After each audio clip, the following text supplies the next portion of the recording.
ये ले इसलिए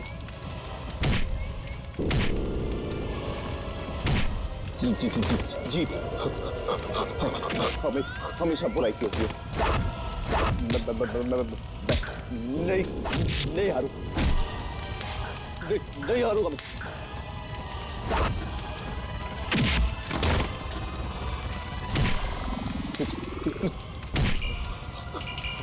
हरा के रहूंगा।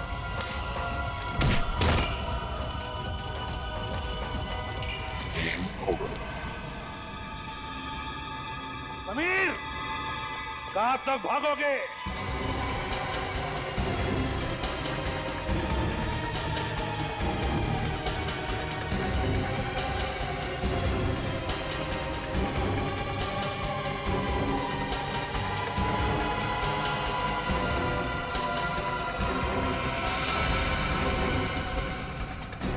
खिलाड़ी चाहे जितना भी चालाक हो, लेकिन जीत हमेशा सच्चाई की होती है।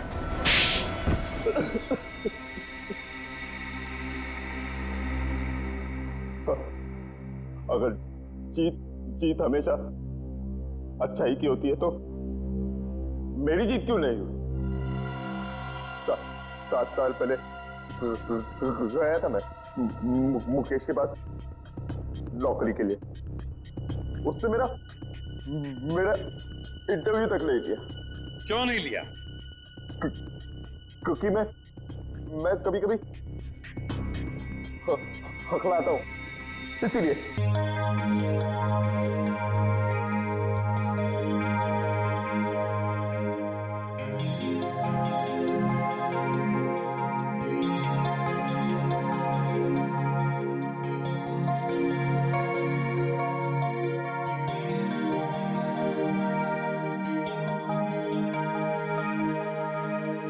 चाहत तेरी हूँ, तेरा प्यार हूँ।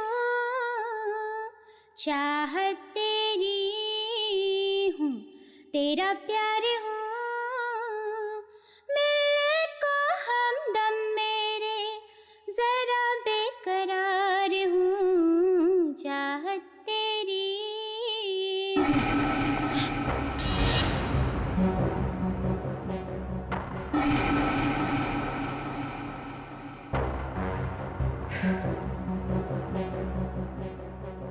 Cool cool. तौबा तौबा आती शर्म तेरे आ जाने से, लगता है डर बाबा रे बाबा बाहों में छुप जाने दे। तौबा तौबा आती शर्म तेरे आ जाने। कौन है? कौन है? कंसंट्रेट जैसली, कंसंट्रेट। तौबा तौबा आती शर्म तेरे आ जाने से, लगता है डर बाबा रे बाबा बाहों में छुप जाने दे। तू जो कहे मंजूर है, तुझ पर मेरी कुर्बानी जान।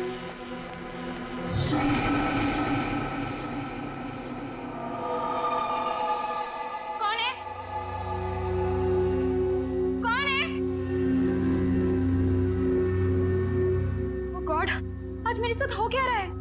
आज मेरा खाने में मन क्यों नहीं लग रहा है? घर पर कोई नहीं है, फिर भी किसी की मौजूदगी महसूस हो रही है। कौन है? सामने आओ, सामने आओ।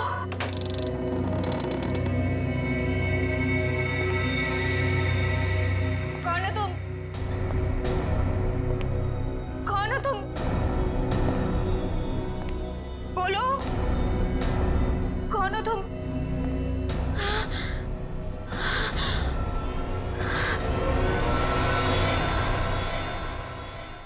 भारतीय म्यूजिक इंडस्ट्री के लिए आज का दिन बहुत ही दुर्भाग्यपूर्ण है, क्योंकि मशहूर रॉक स्टार जेल्सी अब हमारे बीच नहीं रही हैं। वो 28 साल की थी ये खून है या आत्महत्या, इसका जवाब तो सिर्फ सीआईडी ही हमें देगी। हम अभी भी उनके घर के अंदर जाकर लाश देखना चाहते हैं, लेकिन हमें अंदर जाने नहीं दिया जा रहा है। जलसी जी के फ्रेंड्स यही चाहते हैं कि जिस तरह से सीआईडी ने अनेक अपराधियों को जेल की हवा खिलाई है, इस केस में भी वो इंसाफ करेंगे।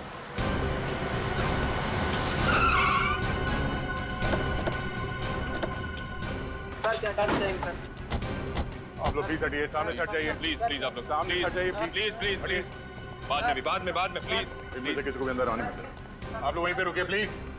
मेरा नाम रामू है, मैं यहाँ पे काम करता हूँ साहब। कैसे हुआ ये सब? पता नहीं साहब, कल रात को आया तो देखा मेम साहब बिल्कुल ठीक थे साहब, मगर आज सुबह देखा तो ये सब कहाँ है मेम साहब? वहाँ कमरे में साहब अंदर।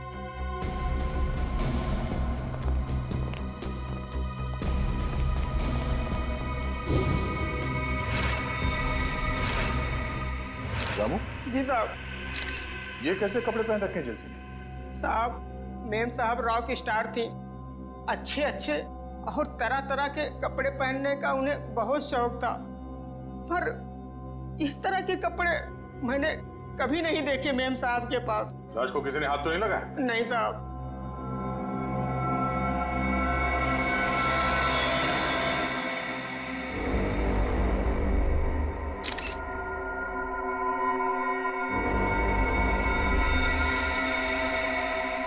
सर, चेहरे और गले पे खरोंच के इतने बड़े निशान? लगता मरने से पहले खूनी के साथ हाथापाई हुई थी जलसी की। कमरे में सारा सामान भी बिखरा पड़ा है। लेकिन सर, ये निशान कोई इंसान तो नहीं बना सकता ना? निशान देख लगता है कि जानवर के नाखून से बना है। शहर के बीचों बीच घर के अंदर कोई जानवर कैसे घुस सकता है? और आसपास कोई जंगल भी नहीं है।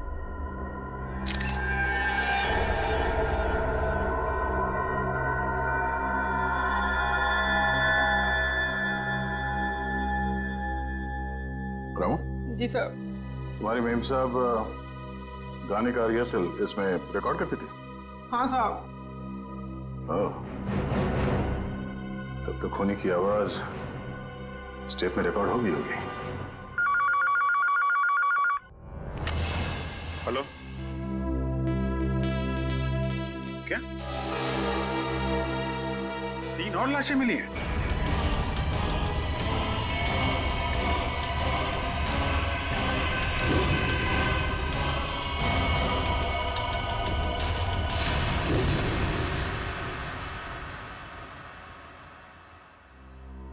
सर, पहले तो हमने सोचा था कि सिर्फ जैसी का खून इस तरह से किया गया है, लेकिन अब 3 खून और हैं जो इसी ढंग से किए गए हैं।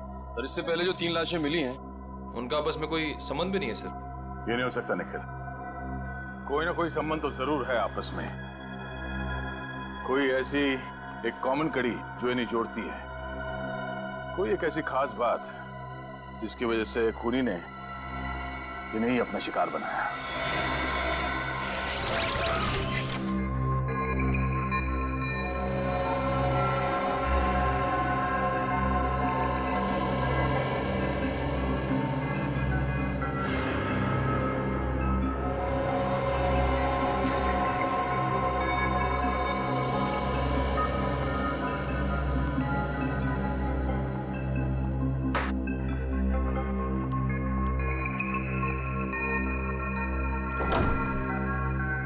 हेलो तारिका जी।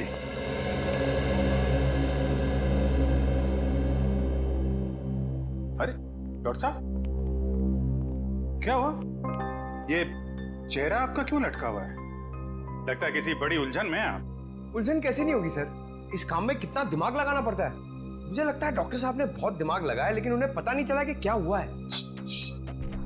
पता चल भी गया है और नहीं भी है? पता चल भी गया और नहीं भी। सालूम के साहब, आपकी बातें सुनकर मेरे दिमाग के नसों को जंग लग गया है। तो उसका कोई इलाज नहीं है, तो अपने दिमाग के नसों को जंग लगा रहने दिया। अरे सालूम के साहब, सर एक मिनट, आप सिर्फ इतना बता दो, ये जो निशान है वो किसके हैं?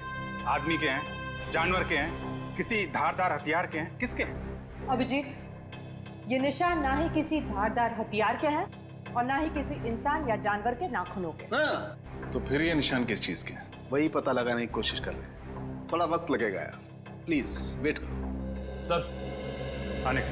सर, इन सारे विक्टिम्स के बीच जो कॉमन कड़ी है उसके बारे में पता चल गया है। अच्छा, क्या है वो? सर, ये लोग 12 तारीख को क्रिस्टल मॉल में थे सर, एक वीडियो गेम के लॉन्च में। ये चारों एक साथ वीडियो गेम के लॉन्च में थे, क्रिस्टल मॉल। सचिन, जरा मैनेजर को लेकर आओ। सर,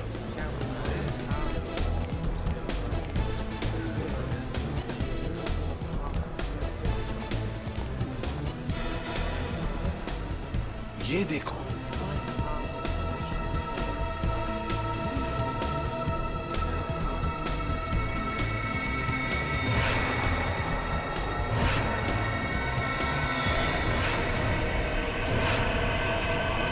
सर, ये तो वही कॉस्ट्यूम है जो खूनी ने लाशों को पहनाया था। आश्चर्य, वही कॉस्ट्यूम नहीं है। और क्यों पहनाया था उसने ये कॉस्ट्यूम? क्या कहना क्या चाहता था? ये है तो सर फिरा। तो ये देखो, ये देखा उसका हथियार, उन लाशों के ऊपर जो खून के निशान बने हैं ना, इसी हथियार से बने हैं। इस हथियार का फोटो खींचो और साळुंखे को भेज दो। सर, ये है यहाँ के manager mister Keshav. Hello sir. Sir, खूनी के बारे में कुछ पता चला? ये रहा आपका खूनी। ये सर, ये तो वीडियो गेम का विलेन है, फैंटेसी कोलू नाम है इसका। पता है हमें, लेकिन कोई तो है जो इस वीडियो गेम को असली जिंदगी समझ रहा है, असली जिंदगी, और अपने आप को इस वीडियो गेम का विलन फंटासी कोलू। लेकिन ऐसा पागलपन करेगा कौन? केशव जी, ये गेम और कहीं पर भी रिलीज नहीं हुआ, सिर्फ आप ही के यहाँ खेला गया। और जो 4 लाशें मिली, उन लोगों ने उस दिन ये गेम आपके यहाँ खेला था, यहाँ पर। तो बताइए, क्या हुआ था उस दिन यहाँ पर?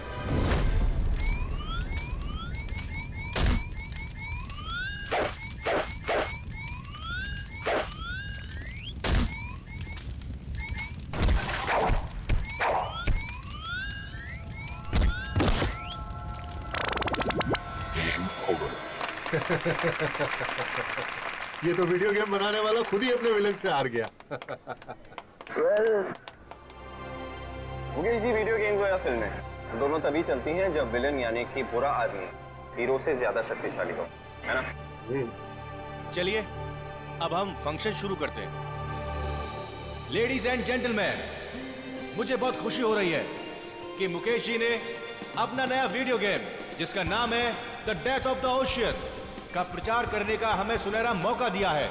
एक बार फिर से इनके लिए जोरदार तालियां।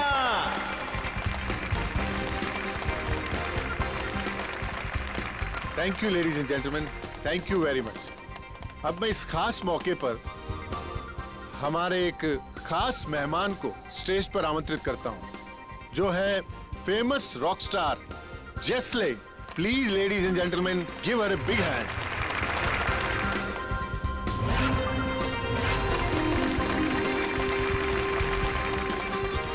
वेलकम।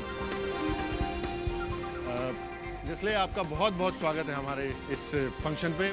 हम लोग सभी आपके गानों के बहुत बड़े फैन हैं। तो मैं इस मौके पर आपसे रिक्वेस्ट करना चाहूंगा कि आप इस गेम के बारे में अपने फैंस को 2 शब्द कहें। वीडियो गेम्स काफी हद तक हमारी असल जिंदगी की तरह होती है। जैसे हमारी असल जिंदगी में अच्छे और बुरे लोग होते हैं, वैसे ही वीडियो गेम की दुनिया में भी होते हैं। तो हमें इस गेम के जरिए अपने अंदर के विलन, क्या नाम है इसका? फैंटेसी कोलू। हाँ, हमें अपने अंदर के फैंटेसी कोलू को खत्म करना चाहिए। लेडीज एंड जेंटलमैन, अब ज्यादा वक्त ना गवाते हुए हम जेस्ले को उस मैदान पर लेकर चलते हैं जहां पर वो हमारे सबसे बड़े विलन फैंटेसी कोलू से मुकाबला करेंगे। और खास बात यह है कि हमारे इस गेम के producer mister Mukesh ji fantasy कोलू को हराने वाले 5 जाबाजों को 10-10 हजार का इनाम देंगे।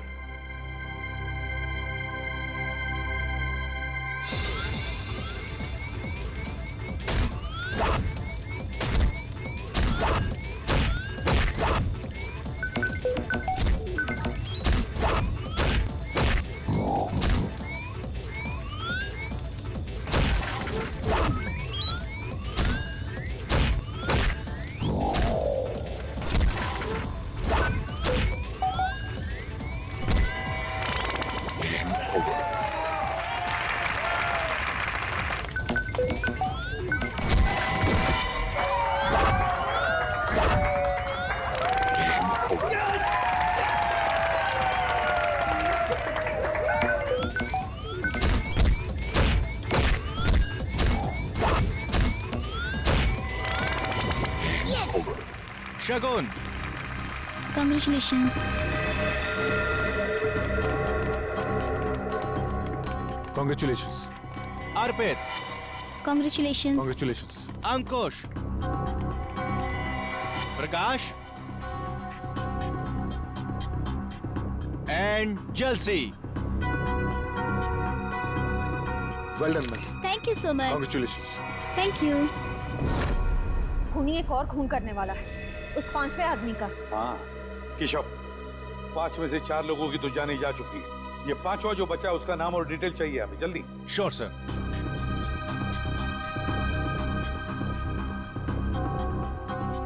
शगुन, अर्पित, अंकुश, प्रकाश, जलसी।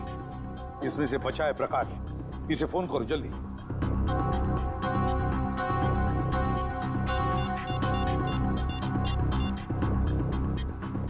हेलो, हाँ प्रकाश। प्रकाश, मैं सीआईडी से इंस्पेक्टर सचिन बोल रहा हूँ। अच्छा ये बताओ कि इस वक्त तुम कहाँ हो? क्या बैंगलोर में? अच्छा ठीक है, यहाँ आते ही हमसे मिलो। नहीं ऐसी कोई बात नहीं, शायद तुम्हारी जान को खतरा है। ठीक है, तुम जैसे यहाँ पहुंचो हमें इन्फॉर्म करो, हम तुम्हारी सिक्योरिटी का बंदोबस्त कर देंगे। या ओके। चलिए प्रकाश बैंगलोर में। प्रकाश बैंगलोर में? इसीलिए तो बच गया वो, क्योंकि वो इस वक्त शहर में नहीं है। सचिन, वीडियो गेम बनाने वालों को मिलना पड़ेगा, इनसे मिलना पड़ेगा, क्योंकि जिसने भी ये किया है कंपनी के अंदर वालों में से ही कोई है। सीआईडी? क्या बात है सर? बात तो बहुत सीरियस है। आप लोगों ने हाल ही में एक नई वीडियो गेम लॉन्च की है। क्या नाम है उसका? Sir, death of ocean.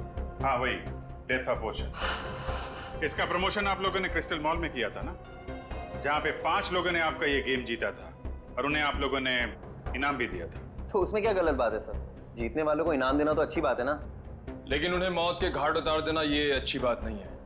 हो सकता है ये आपकी मार्केटिंग स्ट्रेटजी का नया हिस्सा हो। ये क्या कह रहे हैं आप? वो लोग मर गए? मर नहीं गए, मार दिए गए। खून हुआ है उन सबका, और हमेशा कहा कि ये खून आप लोगों में से किसी ने किया है। सर ये आप क्या कह रहे हैं? हम लोग भला ऐसा क्यों करेंगे? क्यों नहीं कर सकते? जिन 4 लोगों की मौत हुई है उन्होंने ऐसे ही कपड़े पहने हुए हैं, आपकी वीडियो गेम के कैरेक्टर के कपड़े मरते वक्त पहने हुए थे। ये देखिए।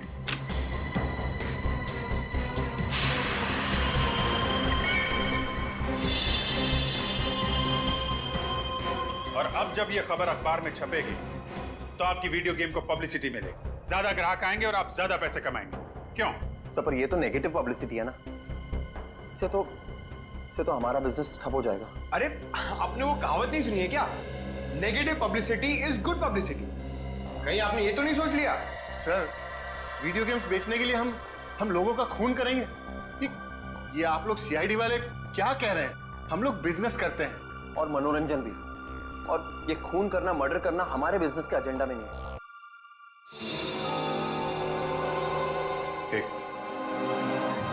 ये एक्सक्यूज मी, आपकी गर्दन पे क्या हुआ? यहाँ पे ये घाव कैसे? सर वो क्या है ना कि मेरी बीवी थोड़ा गुस्से वाली है सर, तो कल जरा नमक सब्जी में कम हो गया तो उसने हाथ उठा दिया मेरे ऊपर।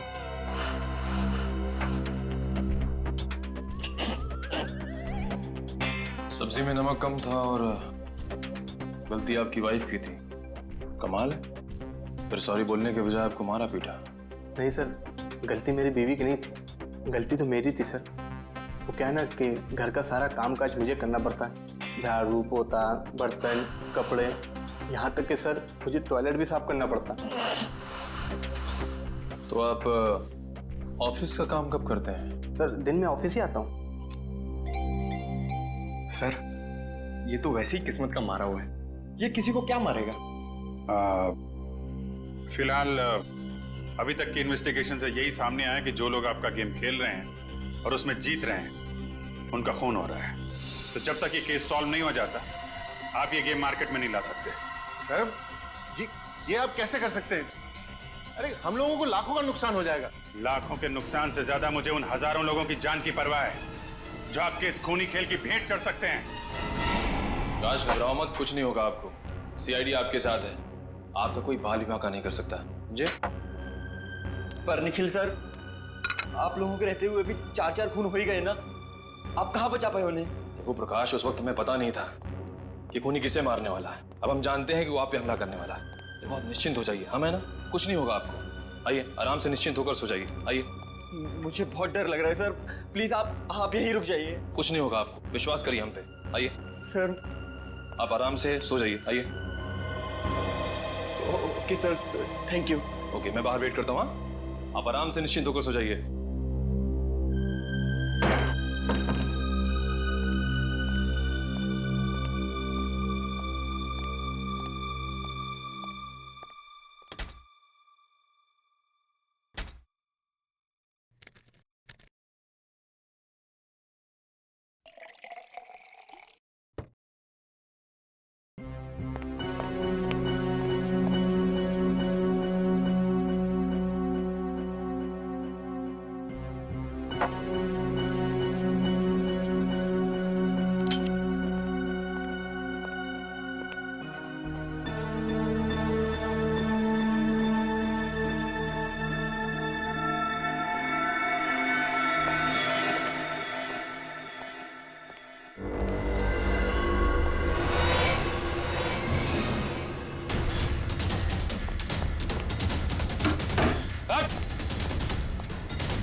अच्छा, तो तुम यहाँ पर हो? निखिल सर, मुझे बचा लो सर। बस, बहुत मासूमों के खून से खेल लिया तुमने। अब तुम्हारा खेल खत्म, समझे?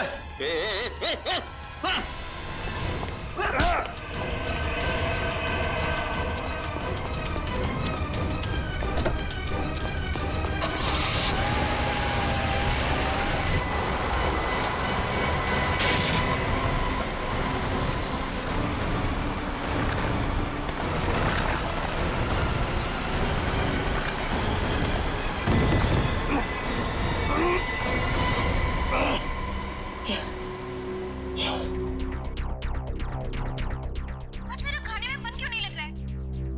घर पर कोई नहीं है, फिर भी किसी की मौजूदगी महसूस हो रही है। कौन है? सामने आओ, सामने आओ।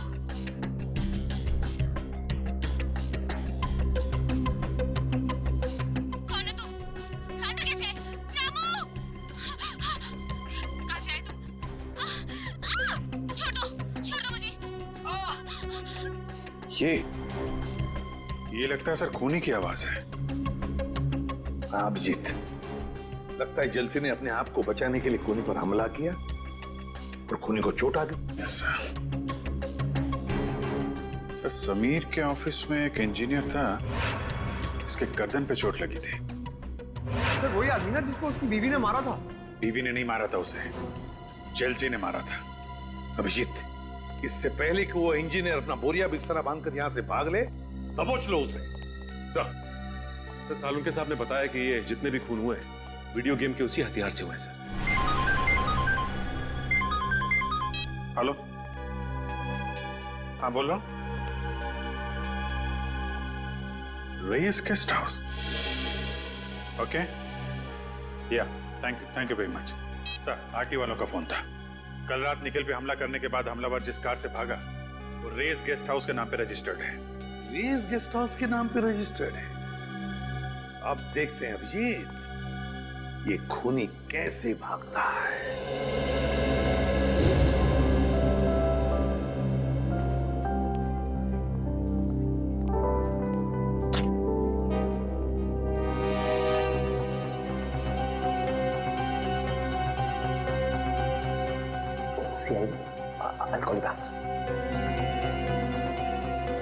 सर, आप लोग यहाँ फिर से?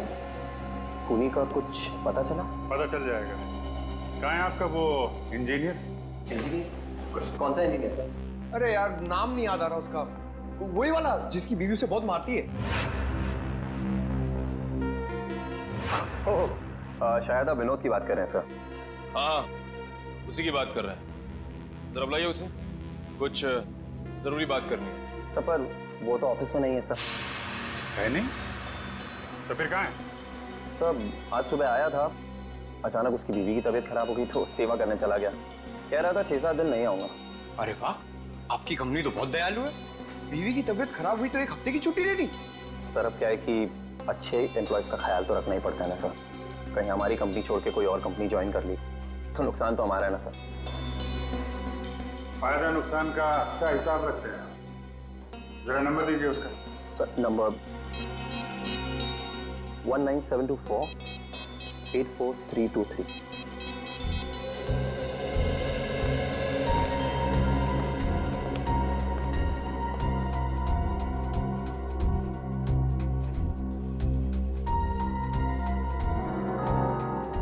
सर, नंबर बंद आ रहा है।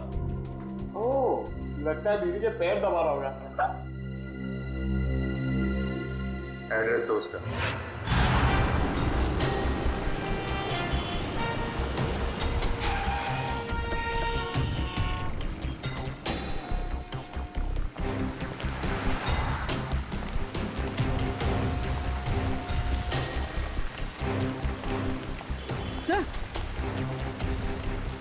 सर, ये तो वही गाड़ी है, MH04BN1428।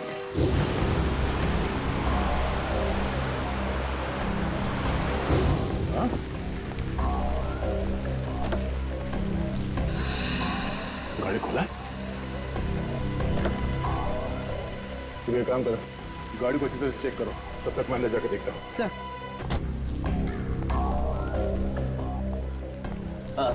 आइए सर, कमरा चाहिए आपको? कमरा हम तुम्हारे लिए तैयार कर रहे हैं, वो भी जेल का।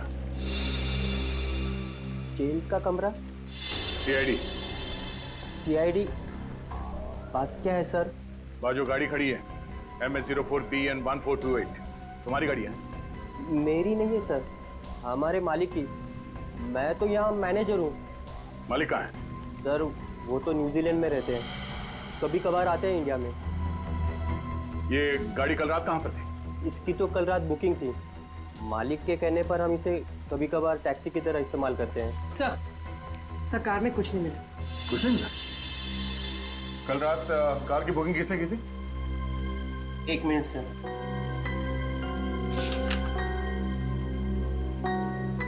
गिरीश ने। गिरीश यहीं ठहरे हुए हैं हमारे गेस्ट हाउस में। सर, ये विनोद घर पे भी नहीं है और इस विनोद के बच्चे का फोन ही बंद आ रहा है। अरे, तुम विनोद के बच्चे को क्यों फोन कर रहे हो? विनोद को करो ना। अरे यार पंकज, जरा 2 मिनट के लिए चुप रहो। हेलो, हाँ मैम, ओके, कहाँ पे? Thank you so much. Sir, phone company के हिसाब से विनोद के फोन का आखिरी लोकेशन कलानगर चौल में था। कलानगर चौल? ये वहां क्या कर रहा है? पंकज, गाड़ी घुमा लो।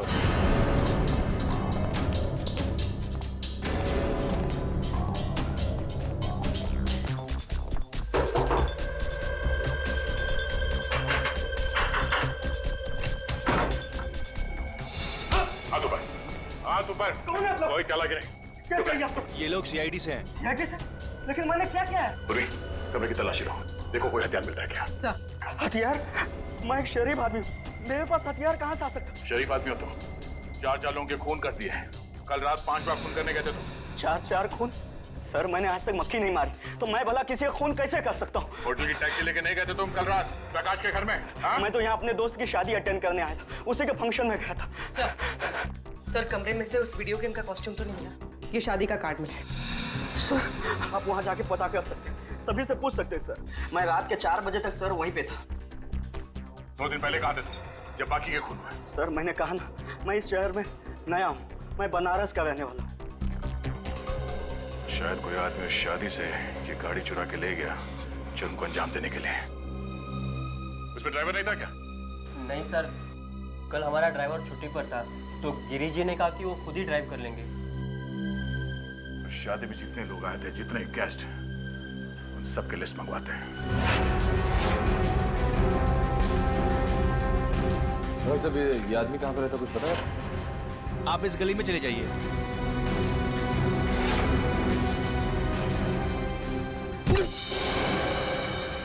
दीवार तुझे दिखाई नहीं देता क्या? हैं? बीच सड़क में क्यों आ गई? तेरी जगह तो वहाँ है, उस कोने में। जा अपनी जगह में खड़ी हो जा जाके, बिल्कुल चुपचाप। दीवार दिखता हूँ मैं तुझे? इंसान और दीवार में फर्क नहीं दिखता? दारू पिया हुआ है तू? अरे फर्क नजर क्यों नहीं आता साहब? आप खुद ही मेरे सामने आ गए। चल ठीक है, एक बात बता, इस आदमी को तूने पहले कभी देखा है? जी ये तो साहब सामने रहता है। सामने? अबे सामने इतने सारे घर है, कौन से घर में रहता है?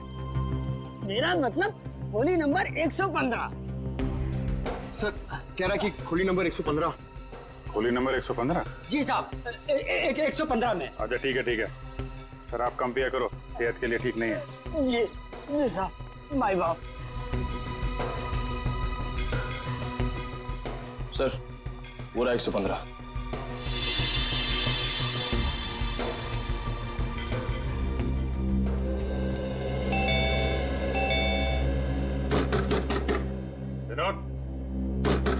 विनोद दरवाजा खोलो। क्या बात है साहब? ये विनोद यहीं पे रहता है? हाँ वो मेरा किराएदार है, वो ज्यादातर घर के बाहर ही रहता है, कभी कभी आता है यहाँ। अच्छा तो आपका घर है ये? जी हाँ साहब। ये विनोद अभी घर के अंदर है? जी साहब है वो अभी अंदर। ये दरवाजा नहीं खोल रहा है, तोड़ना पड़ेगा। अरे नहीं साहब, ऐसा तोड़ेंगे तो नुकसान हो जाएगा साहब। आपका नुकसान नहीं होगा, मामला बहुत सीरियस है, हमें दरवाजा तोड़ना पड़ेगा। माय गॉड, बताओ उसे।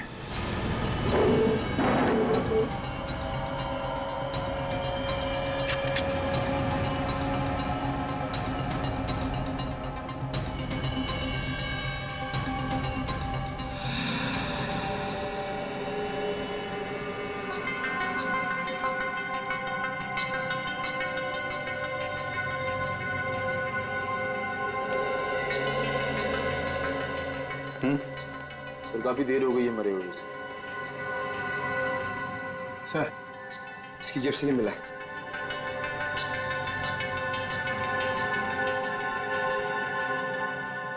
मैंने ही 4 खून किए, पर अफसोस मैं प्रकाश को नहीं मार सका। मेरी जिंदगी मैंने हमेशा एक वीडियो गेम की तरह जी है, और सीआईडी से हारने का अपमान मैं बर्दाश्त नहीं कर सकता, इसलिए खुद की जान ले रहा हूं। Game over. विनोद तलाशी लो घर की।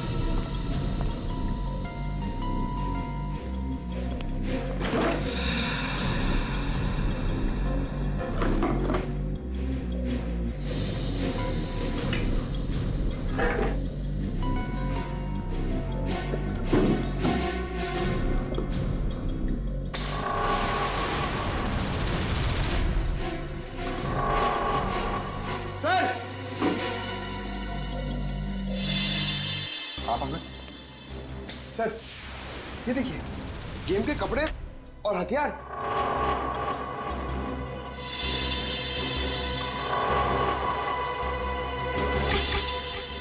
एक मिनट।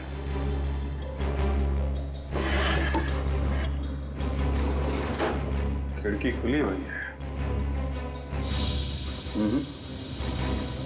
ये आत्महत्या नहीं, खून है खून। खूनी ने गुमराह करने के लिए विनोद की बलि चढ़ा दी। क्या मतलब सर?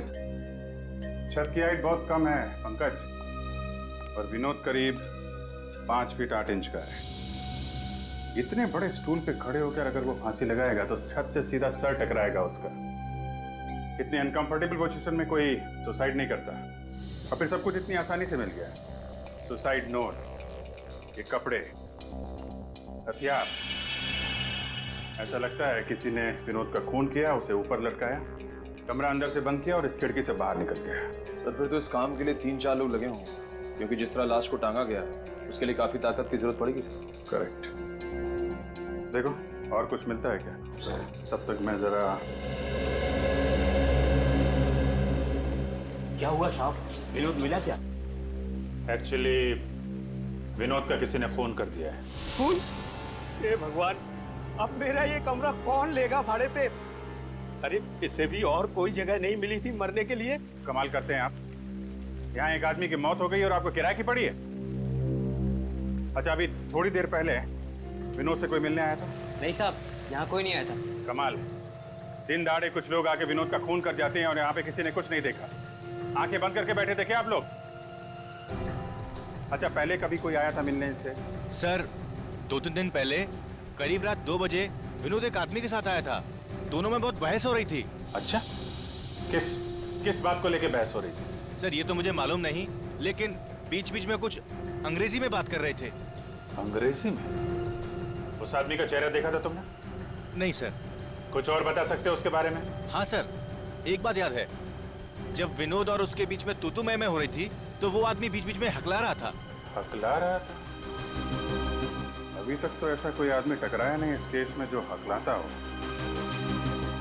ये नया किरदार कौन आ गया इस केस में जो हकलाता है? सर आपको मुकेश याद है? मुकेश? ये वही मुकेश है ना जिसने वीडियो गेम पे पैसे लगाए? यस सर, वही।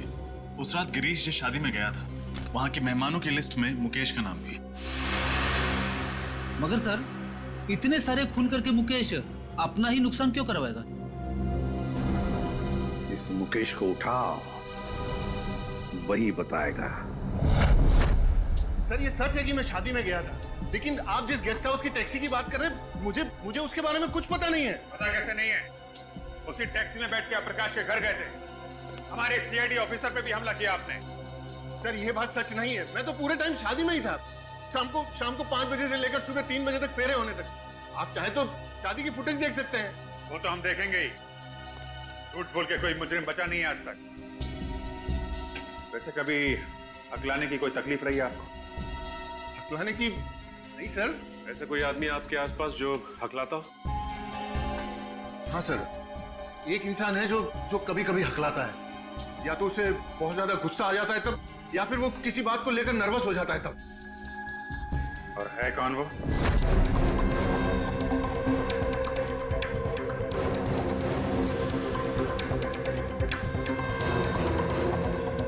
सर आप लोग यहाँ? क्या हुआ सर? समीर कहाँ है? सर समीर सर तो अपने केबिन में होंगे, मगर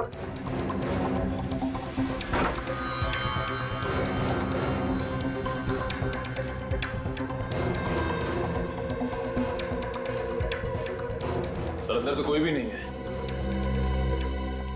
क्या कहा? फोन ट्रेस करने की कोई जरूरत नहीं है इसे भी। मैं वही हूँ, उसी क्रिस्टल मॉल में जहां ये सब खेल शुरू हुआ था। हाँ, क्रिस्टल मॉल में। और कान खोल के सुन लो, मुझे मुकेश चाहिए और तुम लोग लाके दोगे मुझे मुकेश। मेरे लिए ये है एसीपी, और इस गेम का फैंटेसी कोलू मैं हूं, समझा? तो मुकेश ने तुम्हें नौकरी नहीं दी, इसलिए तुमने उससे बदला लेने का इतना लंबा चौड़ा प्लान बनाया है? मुझे पैसों की सख्त जरूरत थी। मेरी माँ के इलाज के लिए पैसे भी नहीं मिले और नौकरी भी नहीं मिली, और मेरी माँ तड़प के मर गई। सब उस मुकेश की वजह से। उसी दिन मैंने ठान लिया कि पहले मुकेश को रास्ते पर लाऊंगा और फिर उसकी जान लूंगा। समीर, माना कि तुम्हारे साथ जो कुछ भी हुआ गलत हुआ, लेकिन इसका मतलब ये नहीं कि तुम बदला लेने निकल पड़ो और अपनी बदले की आग में मासूम लोगों की जानें लो। 4 लोगों की जानें ली है तुमने, 4 लोगों की जान। अब तुम्हें तो फांसी ही होगी, फांसी।